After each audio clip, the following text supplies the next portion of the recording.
Les vraies questions.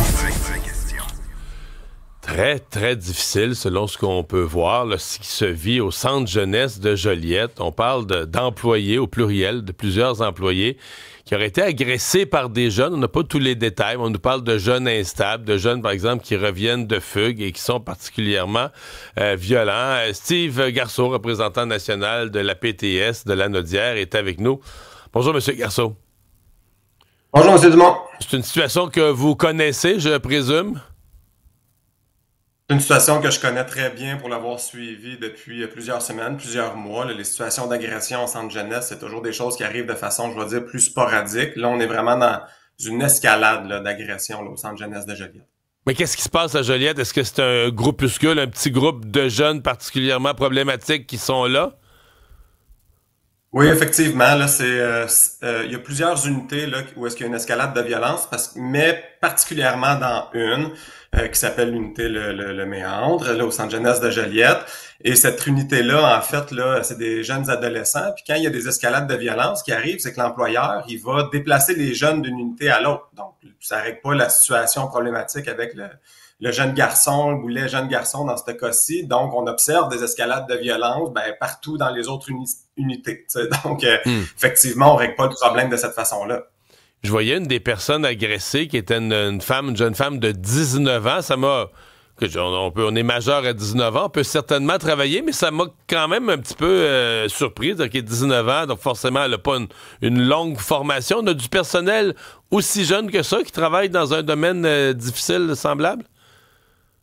Oui, tu sais, il y a le facteur âge à prendre en considération, effectivement, mais nous, ce qu'on demande à l'employeur depuis plusieurs années, puis surtout depuis la création des CIS et des CIUS de la réforme Barrette, il y a un grand panier de formation, hein, l'accueil, l'intégration, l'orientation, être pairé avec du personnel d'expérience, ça se fait plus dans nos centres jeunesse maintenant. Fait que ça, effectivement, même si on rentre avec moins d'expérience, un âge plus petit, c'était des mesures qui permettaient aux intervenantes de faire leur travail en toute sécurité d'une part et aussi avec les bons outils cliniques pour faire leur travail de réadaptation auprès des jeunes parce que c'est essentiellement, on parle de la violence aujourd'hui, mais quand il y a une exacerbation de violence, on n'est plus capable comme éducateur de faire notre réadaptation auprès des jeunes. On sert personne à ce moment-là. Ouais.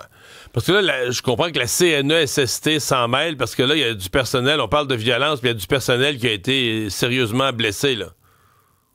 Oui, exact. Depuis l'agression de Angélique, qui avait été largement médiatisée aussi là au début du mois de septembre, il y a eu 6 agressions. Et nous, ce qu'on dénonce là, essentiellement, c'est la négligence de l'employeur. Ça fait longtemps qu'on demande de mettre des agents d'intervention directement dans les unités quand il y a une escalade de violence. On sait que c'est pas normalisant pour les jeunes d'avoir ça à long terme. Mais nous, notre prétention, c'est de croire que quand il y a un épisode puis il y a une escalade de violence dans l'unité, renforçons la sécurité pour nos intervenantes, nos intervenants. Là, excusez, vous parlez d'agences de sécurité, là, des vrais agents de sécurité sur place qu'on embaucherait, là. On a des agents d'intervention sur place, hein, quand il y a de la violence, on est dans un bureau. Ce qu'on demandait, nous autres, à l'employeur, c'est d'en mettre en surplus directement dans les unités. Parce qu'une situation d'agression, ça peut aller très vite. Quand la tension, puis quand il y a beaucoup de fébrilité dans l'air, ça peut arriver très vite.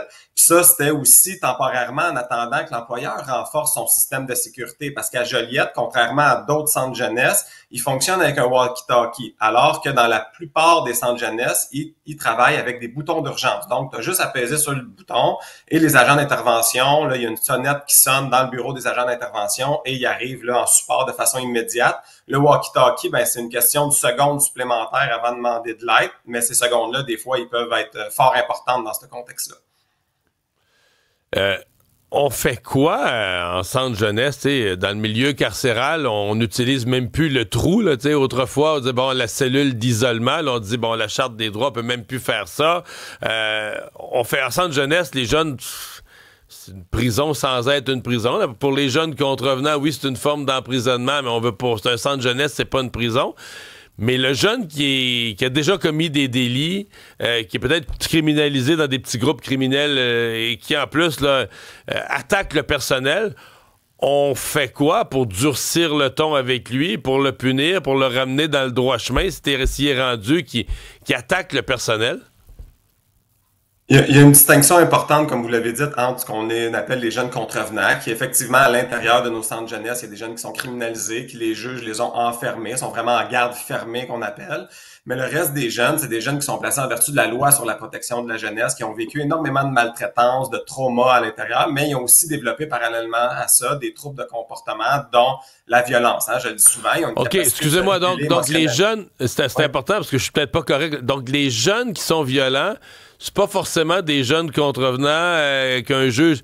Il peut y avoir des jeunes qui sont victimes de maltraitance familiale, hébergés donc pour leur bien, mais quand même violents qui s'en prennent au personnel. Exactement. C'est connu que le cycle de la maltraitance développe chez certains jeunes un trouble de comportement, puis donc ça peut faire partie de la violence, mais aussi ça finit à des groupes criminalisés, comme vous l'avez dit, avoir des moins bons comportements, fugues, difficultés, absentéisme scolaire, etc.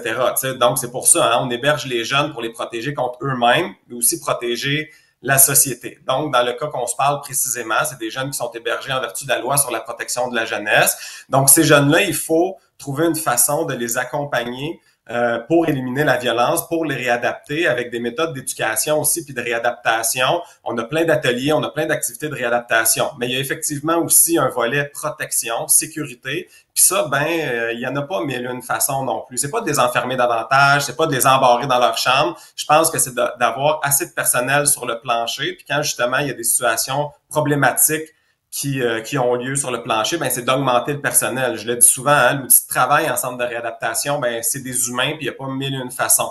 Donc, quand il y a des jeunes qui vivent des difficultés, il faut ajouter du personnel pour les accompagner dans leurs difficultés.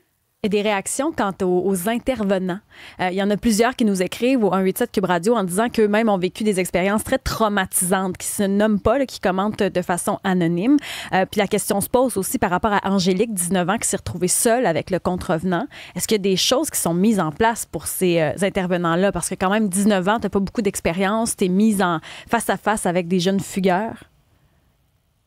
Effectivement, là, quand on reprend la situation d'Angélique, ça n'avait aucun sens qu'elle se retrouve dans une unité de débordement seule avec un jeune. Ça fait partie des demandes que nous faisons. Par exemple, standardiser les protocoles de retour de fugue.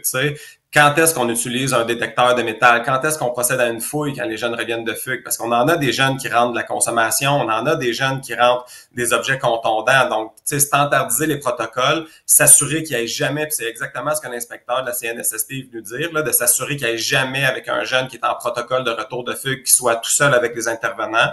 J'ai parlé tantôt de la formation, de l'accueil, de l'intégration, mais surtout, puis c'est ce qu'on dénonce là, principalement dans les derniers jours, c'est quand la situation d'Angélique puis les 6 agressions, il s'est écoulé 3 semaines à 1 mois, puis il a fallu qu'il y ait un rapport, une ordonnance de la CNSST avant que l'employeur mette les mesures en place. Puis ça, moi, j'ai jamais vu ça. J'en ai visité des centres de jeunesse, j'ai travaillé dans plusieurs centres de jeunesse aussi au cours de ma carrière, puis de façon usuelle, quand il y avait des situations d'agression, quand il y avait une escalade dans les unités, l'employeur agissait rapidement pour mettre des ressources en place puis sécuriser le milieu de travail. Puis c'est là qu'il y a une grande négligence de la part du CIS de la Nadière.